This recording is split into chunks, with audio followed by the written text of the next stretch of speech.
what's up guys? Jaren Pablo here and welcome back again to my YouTube channel. So for today's video guys, we're going to unbox and make a review on this Travis Scott Jordan 1 Low Olive Women's Exclusive. So pinadala ito sa atin ng Up Shoe Store guys. So kung gusto nyong bumili ng kanilang shoes na classic or mga hype shoes, so nag-ship sila international guys. So ilalagay ko yung link ng kanilang website sa description ng video na ito guys. And of course, you can use the promo code UPJYRON yan, para magkaroon kayo ng discount sa bibilhin yung sapatos ng 10%. So, ano pang hinintay natin guys? Let's unbox and make a review on this Jordan 1 Low Olive.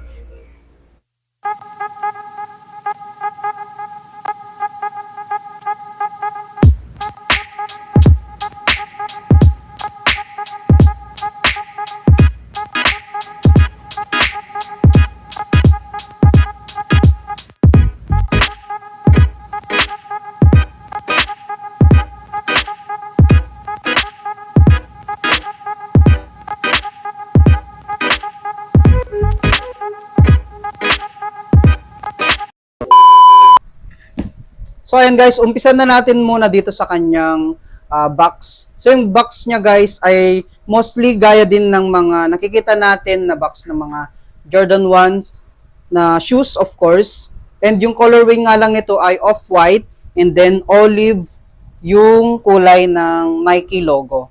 And napansin ko rin na medyo glossy, yan, or shiny guys, yung box ng Jordan 1 Olive.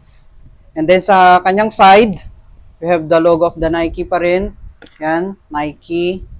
And then, we also have the size ng shoes natin. So, yung kinuha natin guys in women's size guys ay USA 9. So, meaning to say, nasa 7.5 to 8 yung size ng shoes pag sa men's. Okay. Since women's exclusive kasi ito guys. And pag binuksan natin guys, of course, andyan na yung ink paper and the logo of Cactus Jack, Travis Scott. Yan guys. And yung wing logo ng Air Jordan and Nike logo. So yan guys, i-check naman natin yung mismong shoes. So ganito yung shoes ng Jordan 1 Low Olive guys. Yan. So, sobrang solid niya. For me, gusto ko yung dating ng shoes. Yan. And, lalo na sa kanyang colorway. So, yung colorway niya, guys, mapapansin natin, meron tayong white, black, and then yung olive color. And, of course, meron din touch of red, syempre. And, dito sa midsole, cream yung kanyang kulay. Yan. So, yung datingan niya talaga, parang earth tone color. Yung shoes na ito, yung vibe niya. And syempre, dahil dyan guys, for me, in my opinion, madami tayong pwedeng gawin na outfit or i-partner dito sa shoes na ito. Okay? So ayan, so check naman natin ngayon yung materials ng shoes na ito and other details ng Jordan 1 Low Olive. So, the upper part is made of leather guys. So, yung white, yan. So, maganda yung klase ng leather din na ginamit dito sa white part niya. Okay?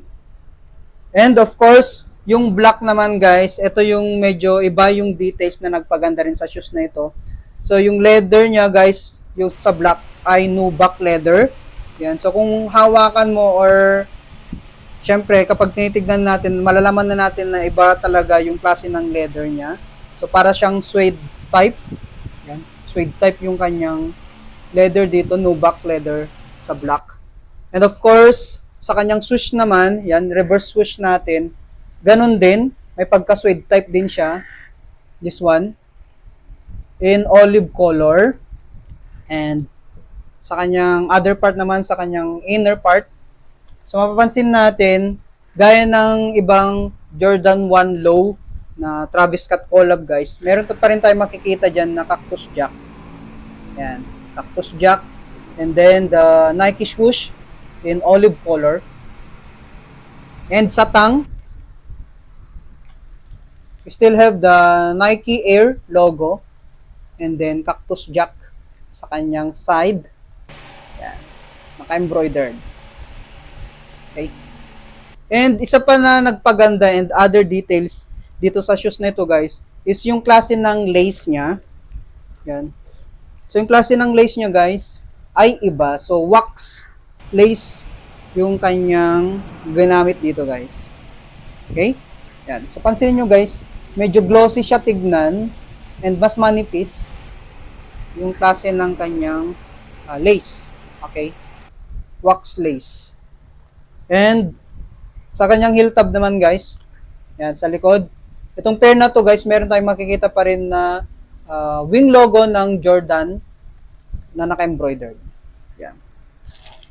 And then sa midsole, gaya ng sabi ko, cream color siya. So meron siyang vibe na may pagka-vintage style or yung kanyang look. Yan. So para siyang konting nag-yellowish. And sa kanyang outsole, olive color. And we also have the Nike Air logo here. Or Nike logo. Yan. And sa insole naman guys, ng Jordan 1 Low Olive, meron tayong makikita dito na Cactus Jack and 23. Yan, kung makikita nyo guys. Cactus Jack and then 23 for Jordan. And sa ilalim pa niya guys, kung mapapansin nyo, meron pa kayo makikita dyan na yan, Nike Air. Yan. Okay? Nike Air. And the other pair naman guys, yung isang pares naman, the same lang, pinagkaiba lang guys, ay sa likod, sa kanyang heel tab. Okay? So sa kanyang heel tab guys, kung ito, yung wing logo ng Jordan, ito naman yung logo ng Travis Scott, naka-smile yan. So nakangiti siya guys. Okay? Nakangiti siya. And then, sa insole, iba rin yung nakalagay na details sa kanyang insole. Sa isang pares, yan yung Jumpman. And then, we also have the Cactus Jack na naka-print sa blue. Yan, kung mapapansin nyo. Cactus Jack and then Jumpman. And we also have, of course, some extra laces. Kung gusto yung baguhin yung nakalagay na white na lace natin. So we have in olive color and then red saka black. And let me know in the comment guys kung ano yung mas prefer nyo na klase ng kulay na gusto nyong lace ng Travis Scott Jordan 1 Low natin. Yan. But for me siguro more on the kung pa rin ako, white color. And depende na rin sa kung ano yung isusot natin na style, no? And that's it for today's vlog, guys. I hope you enjoy watching this video, unboxing and review with this Jordan 1 Low Olive. And let me know in the comment section, guys, kung panalo ba at nagustuhan nyo yung sapatos na Travis Scott Jordan 1 Low Olive. Women's exclusive. Yan, guys. And of course, thank you for watching. Don't forget to like, comment, share, and subscribe to my YouTube channel. So, yun lamang, guys. So, see you in my next vlog. Peace.